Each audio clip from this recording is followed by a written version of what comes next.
थोड़ा सा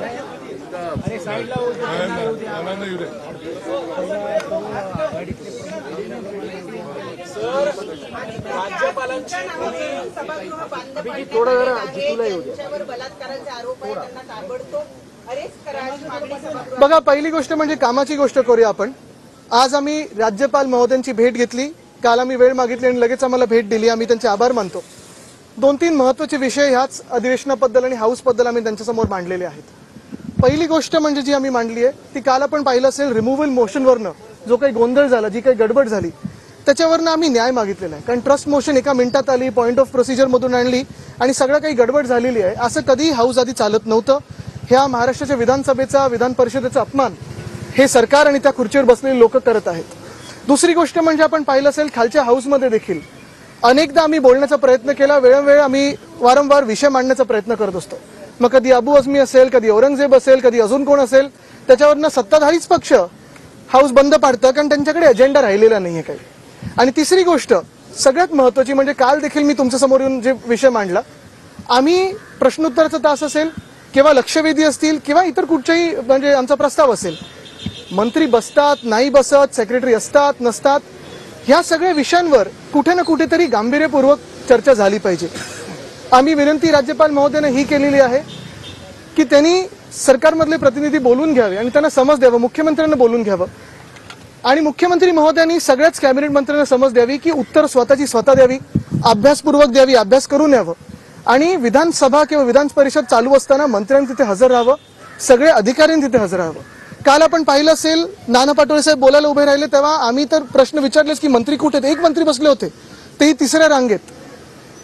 ती अदृश्य गॅलरी जी असते तिथे एक सुद्धा सेक्रेटरी नाही, डेप्युटी सेक्रेटरी नाही, खात्याचं कोणी घेणं देणं असलेला माणूस नाही, पीए नाही.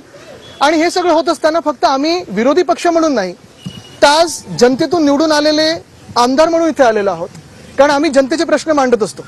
सत्ताधारी आमदारांसारखं हाऊस आम्ही बंद पाडत नाही, पण विषयावर चर्चा करताना मंत्र्यांना गांभीर्य असायला पाहिजे. सत्ताधारी लोक काल देखील, सत्ताधारी आमदार देखील काल आमच्यासोबत सुरात सूर मिळवून त्यांनी देखील हाऊस 10 मिनिटांसाठी तहकूब करून घेतलं.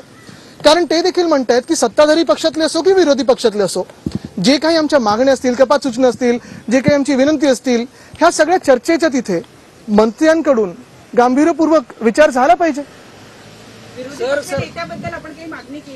बघा, आम्ही त्याच्यासाठी आलेलो नाहीच आहे. कारण विरोधी पक्ष नेत्याचं आम्हाला उत्तर हे अध्यक्ष महोदयांकडून येणं बाकी आहे. आमची ही अपेक्षा आहे, अजूनही चांगल्यात आमचा विश्वास आहे आणि हा विश्वास आहे की लोकशाहीचं जे काही आतापर्यंत प्रथा परंपरा पाळत आलेलो आहोत ती पाळली जाईल आणि आम्हाला विरोधी पक्ष नेता दिला जाईल. कालपासून जे तुमच्यावर आरोप होत आहेत, जे आरोप होत आहेत, सुरुवातीला तुम्ही ज्या गोष्टीचा उल्लेख केला की तुमच्यावर देखील आरोप होत आहेत, कालपासून आज सभागृह देखील बंद पाडण्यात आले. आता तुम्ही पण ह्या गोष्टीशी साक्ष आहात. गेले 5 वर्ष बदनामीचा प्रयत्न हा होतच आहे सातत्याने. कोर्टात आहे, कोर्टात बोलू.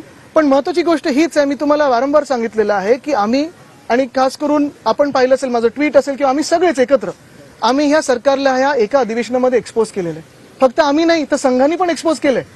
काल तर संघातले देखील लोक बोललेत ना की औरंगजेब विषय हा चुकीचा आहे. मग आता भाजपचे मंत्री त्यांच्यावर कारवाई करायला मागणार का? आज आम्ही हाच प्रश्न विचारत आहे की महाराष्ट्र हा नेऊन कुठे ठेवलेला आहे.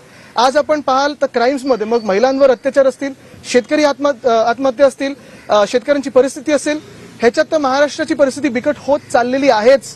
पण त्याच सोबत माझ्या सगळ्या सहकार्याने इथे त्यांच्या अधिवेशनाच्या भाषणामध्ये अर्थसंकल्पावर बोलताना भाजपचे जे किंवा ह्या महाझुटीचे जे काही प्रमुख मुद्दे होते, ज्याच्यावर निवडणूक जिंकले असं ते बोलतात, निवडणूक जिंकले हे निवडणूक आयोगामुळे, वोटर फ्रॉडमुळे, तरी देखील जे काही त्यांचे 10 मुद्दे होते, एक सुद्धा मुद्दा ह्या अर्थसंकल्पात आलेला नाहीये. त्यांना त्याच्यावर एक्सपोज केलं आम्ही, त्याच्यावर औरंगजेबावर एक्सपोज केलेलं आहे, त्यांच्या हिंदुत्वावर एक्सपोज केलेलं आहे. प्रत्येक गोष्टीवर एक्सपोज केल्यानंतर राजीनामा द्यायला लागला.